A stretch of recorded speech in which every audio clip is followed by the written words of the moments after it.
There is something happening, and it's happening very quickly. And Tom Horn, our good friend from Skywatch Television, is here to talk about it.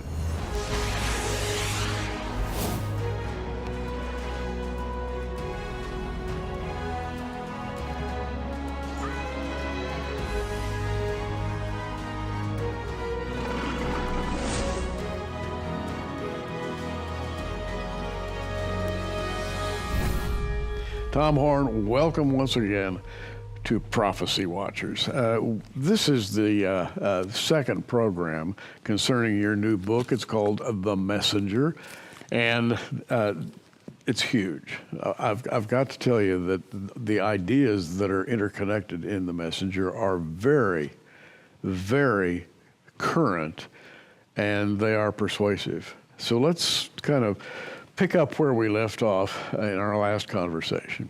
Yeah, so I was making the point in the last program that the reason I wrote The Messenger was just a chance discovery. Yes. That 3.5 years to the day earlier than the arrival of Apophis, the date that NASA gave to this asteroid, Friday the 13th, April 2029, 3.5 years earlier to the day, it lands right in the middle of the Feast of Tabernacles. Now, the Feast of Tabernacles is connected by some people with the second coming of Jesus because of something Jesus himself said in John when he said to his disciples, "At my Father's house are many mansions." They knew that's a direct reference to the Feast of Tabernacles, when the Hebrews in antiquity had to come from all over the Middle East, wherever they were, to Jerusalem, pitch their tabernacles or tents, their dwelling places around the Temple Mount, because that's where the house of God was. Even Jesus refers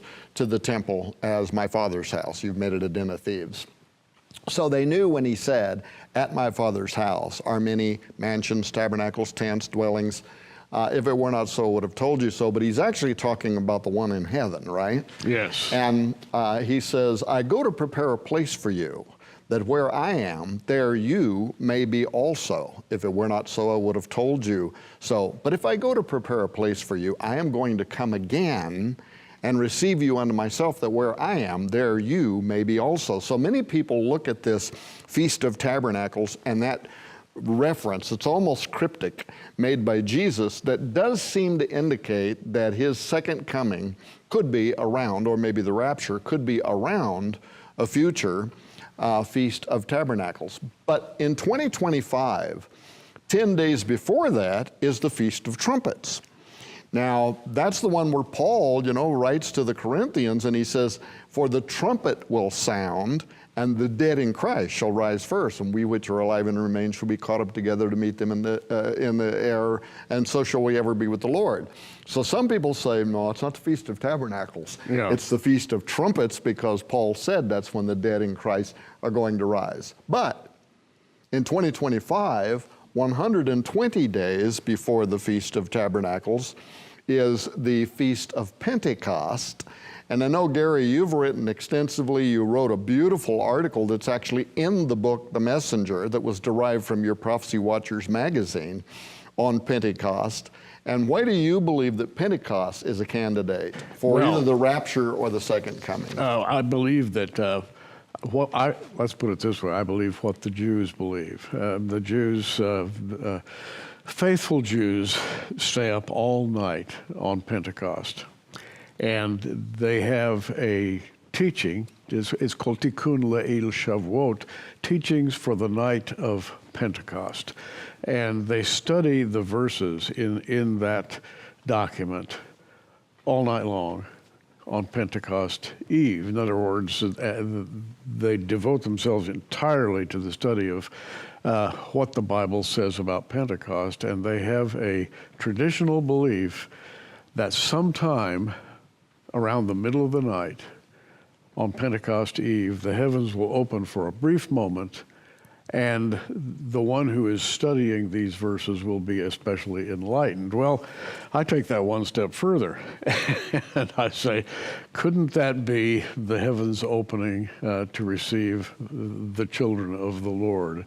as in the rapture of the church. And so Pentecost becomes, for me, a perfect rapture date. Now, am I reading too much into it to say, okay, in 2025, 3.5 years to the day before the arrival of Apophis, which I believe is Wormwood, which Right. would be the middle of the tribulation. So that little package all kind of just comes together very nicely, doesn't it? Yeah, it does. But then 10 days before being the Feast of Trumpets, and then 120 days before being Pentecost, and 120 is the number that represents, it's the biblical numerology for the end of man. My spirit will not always strive with man, his years shall be 120. Moses was a type of that, living to be 120.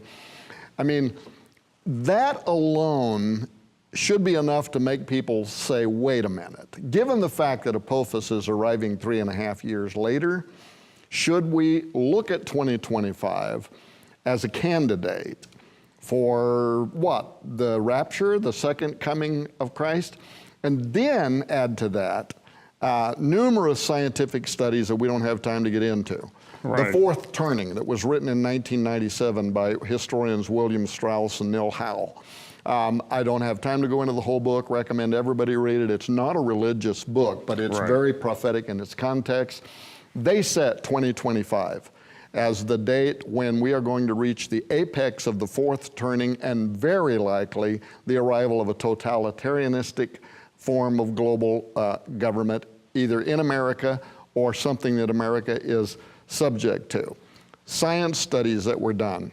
Now, back to a verse we talked about on our previous program, Revelation 8:10, is the third angel sounding a trumpet, and a great star falls from heaven. And that's what connects all this together. Yeah, a great star, which is the Greek word aster, it's from which we make the word asteroid. So now think about Apophis. Is this a great star? What is his name? Neil deGrasse or something like that? He's the famous astronomer. That's close enough for me. Close to that, people can figure it out. But, Yeah. but he recently was on the news and he said the arrival of Apophis in 2029, he said, first of all, we cannot with certitude, that's important to hear him say that, say exactly what the trajectory of Apophis is going to be. But NASA's saying don't worry about it. It's not likely to hit the Earth. Right. But even Neil said it's going to come so close to the Earth, it'll be closer than the satellites that are in orbit around this planet, probably knock out some of those satellites. And astronomers that I quote in both of these books say you can't say that a rock as big as Apophis traveling tens of thousands of miles through space over the next, 8 years. Right. All kinds of little things that could ping pong off of it, changing its trajectory. You cannot say with certitude it's going to come that close to the Earth and not impact the Earth. Now here's what NASA tells us. Apophis it's going to be the largest stone in known history, not counting what might have happened with the dinosaurs, though I think that could have been the fall of Lucifer, but not counting that. This is going to be the largest rock ever to come this close to planet Earth, and it does have a risk of impacting the Earth. It's on the NEOWISE list. It's on the Near Earth Object list. And they say that if it does impact the Earth in 2029, it's likely to come down along the coastline of California and Mexico, which, as you know, is the Cascadia subduction zone. So it could trigger a whole domino effect of the most dangerous volcanoes on Earth. It could literally crack the mantle of the Earth. Gary, they say that it will be equal to 65,000 of the atomic bombs that we dropped on Hiroshima at the end of World War II, sinking the Japanese island of Nagasaki. 65,000 going off all at one time in one place. Well, the end of the matter here is that it falls upon a third part of the river and upon the fountains of the waters, and it poisons the waters. Now, that's horrible. And we don't know what kind of poison it is. It's absinthe or wormwood would be a deadly poison of some kind. Yeah, so now this raises another theory that I have. And I lay a lot of this out in the book, and so people can read the book. And by the way, again, this is Tom Horn's new book. It's called The Messenger. In fact, that's your name for Apophis. Yeah. The messenger, because in antiquity, both in the Bible and outside of the Bible, ancients perceived comets, asteroids, as the messengers of the gods. In fact, here's a little interesting factoid, right? Nepheses, if I'm saying that right, was an ancient Greek term for Apollo, but when Apollo is viewed as an asteroid moving through the air and he becomes an omen, a dark omen, an omen of doom, right? Well, in the very next chapter, Revelation 9, it says another asteroid, star, falls from the heavens, and to him is given the keys to the bottomless pit. Well, when he opens up the bottomless pit, guess who's down there? Apollo, Abaddon, Apollyon. The very entity that the ancient Greeks saw as an asteroid of the end times that would bring chaos and darkness and doom upon the earth is connected in the very same verses in Scripture, the very next chapter. Yeah, and I think that's one of the good things about your book. It links several different lines of ancient history, philosophy, prophecy all together, and it gets kind of complex, but you can handle it because he writes it very clearly. But we don't usually link all of these different traditions together into one event, but you've done it in your book. Well, again, it's not just the Greeks looking at Apollo that way. In the book of Matthew 2:2, the Magi, what does it say? They come to Bethlehem. Why? Because we have seen his asteroid. We have seen his star in the east, and we have followed it here to find him who is born King of the Jews. So they too perceived an asteroid as an omen, but in this case an omen, a messenger from God pointing to the birth of divinity, to the birth of nobility.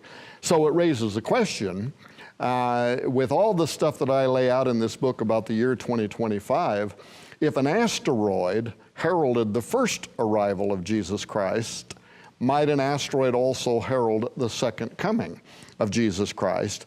And by 2025, people with even just a basic telescope will be able to sit at their home and look up into the sky and see Apophis in the distance racing for its meeting with planet Earth. So might an asteroid also herald his second coming? Is that what Matthew 24:30 is talking about? For then shall all of the tribes of the earth mourn when they shall see the sign of the Son of Man coming in the heavens. They definitely see something, and it's in the heavens, and it's coming. We do not know what the sign is. It's just a sign. That's right. And we've always said that when the time comes, people will know what the sign is. Right.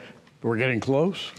I think we're getting close, and here's the other thing that you made a point a moment ago about the waters becoming bitter after Right. the impact of Wormwood. And see, I believe, Gary, Tom Horn is not the scholar that you are, not by any stretch of the imagination. I'm just an old fat preacher who happens to be a publisher now, and sometimes I write books, but I speculate about things that I find to be interesting because there's a whole conjunction of other things pointing to the year 2025. You've had Ken Johnson on your program talking about the Essenes and how accurate they were. 200 and some years before the birth of Christ, they named the year that he would arrive, the year that he would die in 32 AD, the fact that he would be God in flesh. That was not a traditional Hebrew belief that he would die for the Gentiles. This is amazing, highly accurate prophecies. Well, guess what? They also prophesied 2,200 years ago that mankind will enter into its last generation in the year 2025.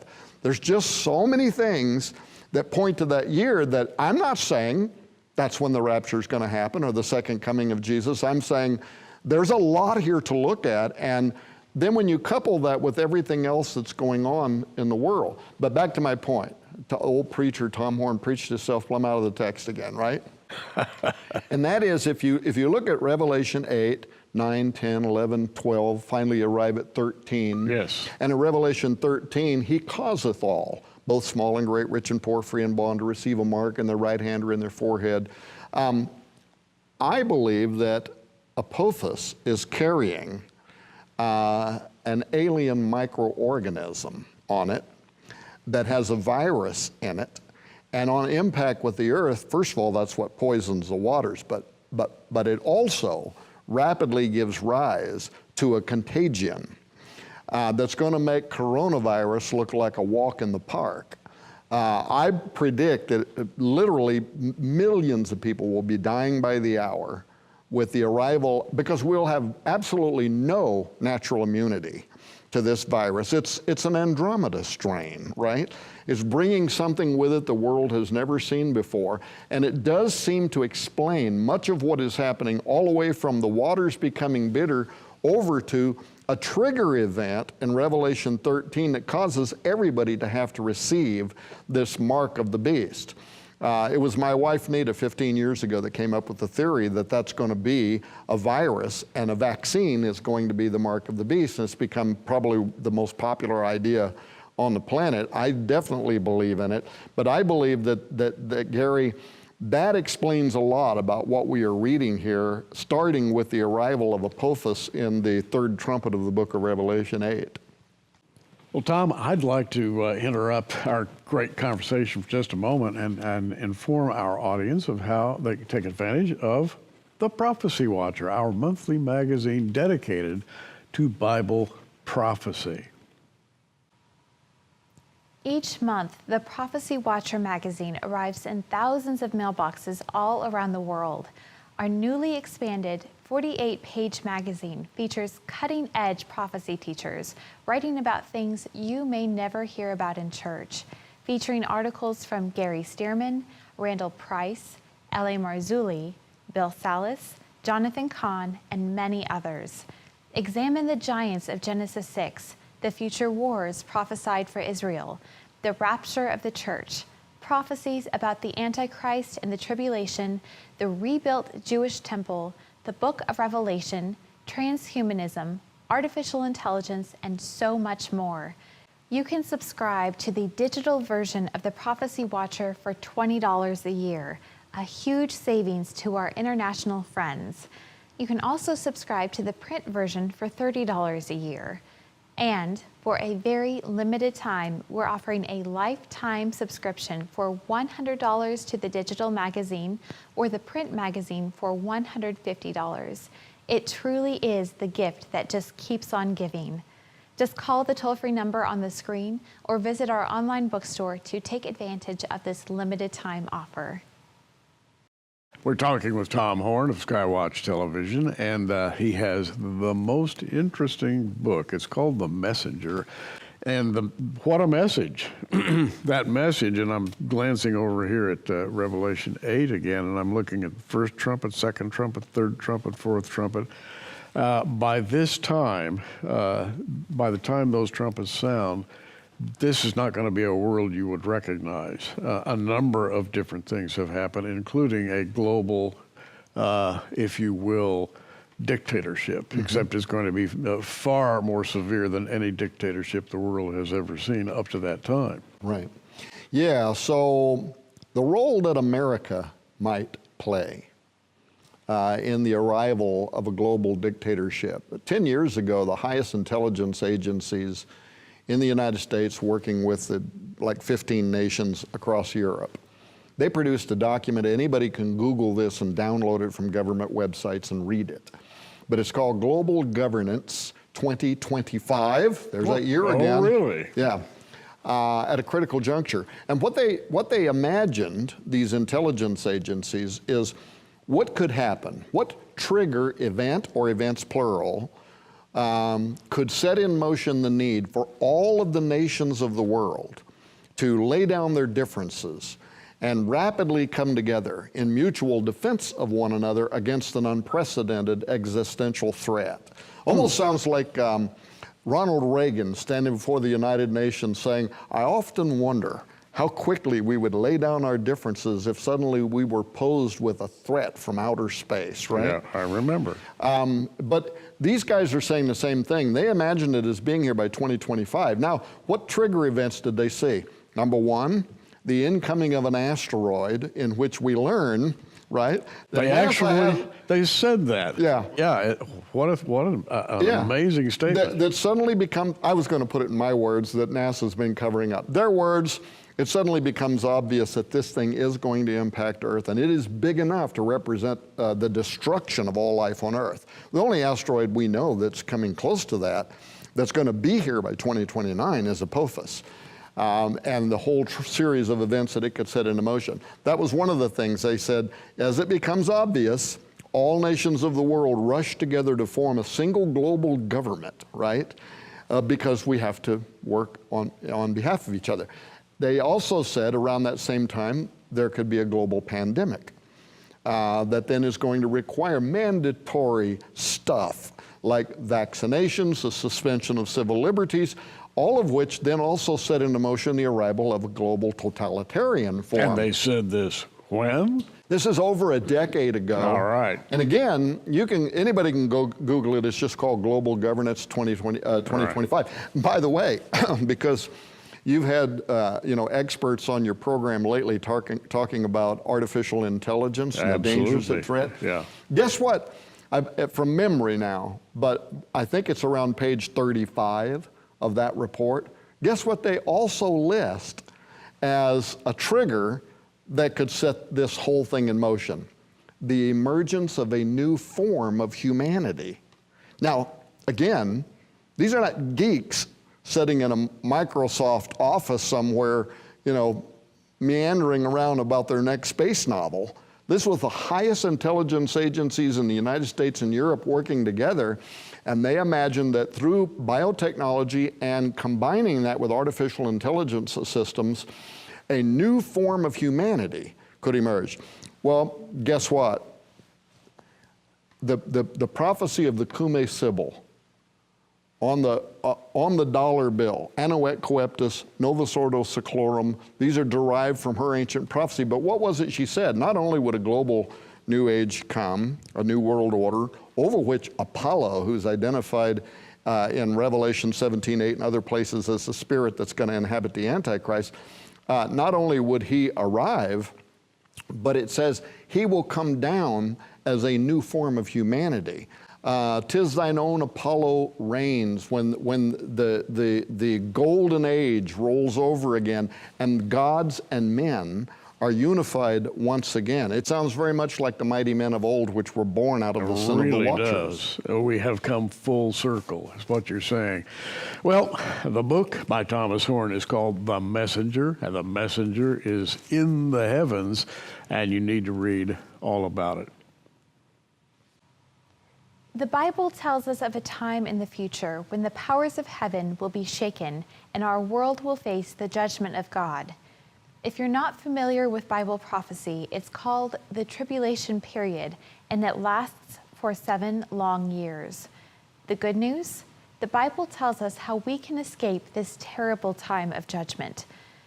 Tom Horn has written 2 engaging books based on his research surrounding the date an asteroid is scheduled to arrive, Friday the 13th, 2029. The Wormwood Prophecy and his brand new book, The Messenger, describe the Apophis asteroid and the strange biblical circumstances surrounding this tribulation prophecy.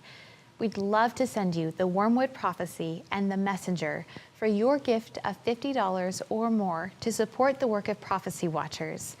In addition to free shipping in the USA, we'll include a special bonus, a free copy of Tom's groundbreaking book on the ancient prophecies of the popes, Petrus Romanus.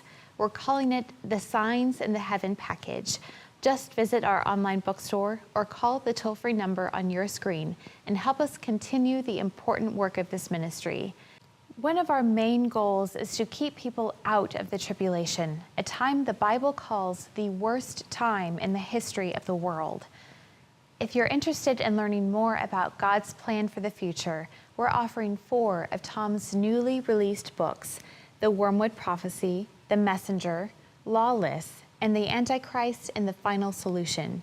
For your gift of $100 or more, we'll send you these 4 books, ship them to you for free, and include 2 400-page bonus books from Tom, Petrus Romanus and Exo Vaticana. These 4 new books will bring you up to date on the timing and events of the tribulation. Just call the toll-free number on the screen or visit our online bookstore and ask for the Tom Horn Wormwood package. Thanks for supporting the work of Prophecy Watchers. In addition to our monthly magazine, The Prophecy Watcher, we also offer a free email newsletter and the Prophecy Watcher app for your phone or tablet. Stay up to date on biblical events as we get closer to the rapture of the church. Until then, we'll see you next week, here, there, or in the air. Well, I really hope you avail yourself of this book, The Messenger. Let's wrap up and put this all in an easily understood little package. Something is coming. I think people know this, Tom. I think, and particularly Christians, they have in their mind that we are on a trajectory right now, and nothing is going to stop it. It looks like everything is drifting and careening in some cases toward all the things we've seen in Bible prophecy. Absolutely. And again, will America play some kind of a role in this? All of the polling that shows right now that, especially among the Z-Gen and the millennials, but even some of the nuclear age, that they prefer now by a majority socialism over capitalism. Yes. But I think that this is all necessary. I have always believed that Antichrist would represent a form of a socialist or Marxist even form of government. Why? Well, because you have to get rid of this American, rugged individualism, right? Gun-toting, God-fearing. You got to somehow suppress these people. So right now, doesn't it even feel like we are seeing George Orwell's 1984 actually really playing out now? And we have technology that Orwell never even dreamed about, artificial intelligence, global satellite technology, which we've touched upon from time to time. All of these things moving in one direction only, and that's the George Orwell direction, complete social control. So there we are. Tom, the messenger, again, the messenger is there. There can be no denying that there is this thing in orbit, and the Lord gave you a particular look at the thing that was in orbit. It would be, I think, incumbent upon our leaders to keep the panic at a minimum if they knew that something was going to hit the earth. And then God says, no, I'm going to show Tom Horn something. Well, but in the book, I quote top 100 scientists who assert that NASA, in peer-reviewed astronomy magazine articles, peer-reviewed journals, yes, that assert that NASA is involved with a cover-up and that the likelihood of impact is far greater than they are admitting at this time. I just wish we had more time to talk about this. Again, Tom Horn's book, The Messenger, will give you much, much more information than we had time to. Thanks for coming by, Tom. Yeah, great to be with you again, Gary. And may the Lord bless your work. You too. I'm Gary Stearman. Hey, we're watching. You be watching too.